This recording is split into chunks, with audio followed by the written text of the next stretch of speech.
أعوذ بالله من الشيطان الرجيم. بسم الله الرحمن الرحيم. وَلَقَدْ أَرْسَلْنَا إِلَىٰ مِن قَبْلِكَ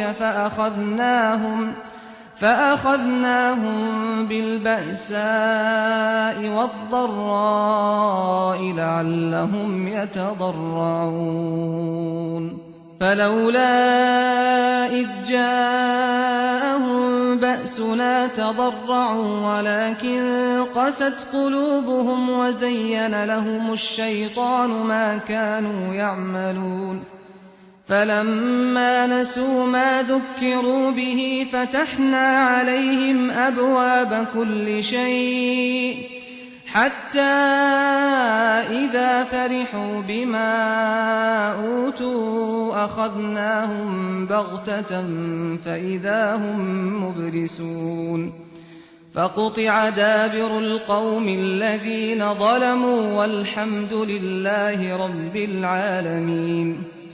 تم سے پہلے بھی ہم نے بہت سی قوموں کی طرف اپنے رسول بھیجے تھے اور انہوں نے انکار کیا تو ہم نے انہیں مصائب و آلام میں بھی مبتلا کیا تھا تاکہ عاجزی اختیار کریں۔ پھر جب ہماری طرف سے ان پر سختی آئی تو انہوں نے کیوں عاجزی اختیار نہ کی بلکہ ان کے دل اور بھی سخت ہو گئے اور شیطان نے ان کے لیے ان کے اسی عمل کو خوبی بنا کر پیش کر دیا جو وہ کر رہے تھے۔ پھر وہ چیز جب انہوں نے بھلا دی جس سے انہیں یاد دہانی کی گئی تھی تو ہم نے ہر طرح کی خوشحالیوں کے دروازے ان پر کھول دیے، یہاں تک کہ جب وہ ہماری ان بخششوں پر اترانے لگے جو ان پر کی گئی تھیں تو اچانک ہم نے انہیں پکڑ لیا۔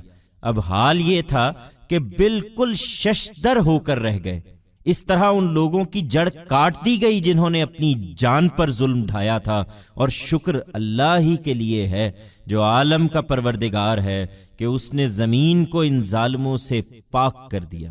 Before you also, we had sent forth our messengers to many nations, and they rejected them. At this, we afflicted them with calamities and misfortunes so that they might show humility.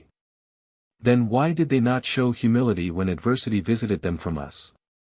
In fact, their hearts hardened further, and Satan made their deeds that they had been doing seem fair to them. Then when they forgot that through which they had been reminded, we opened the doors of all kinds of comforts to them until just as they were rejoicing in what they were given, we suddenly seized them. Now their condition was that of utter amazement.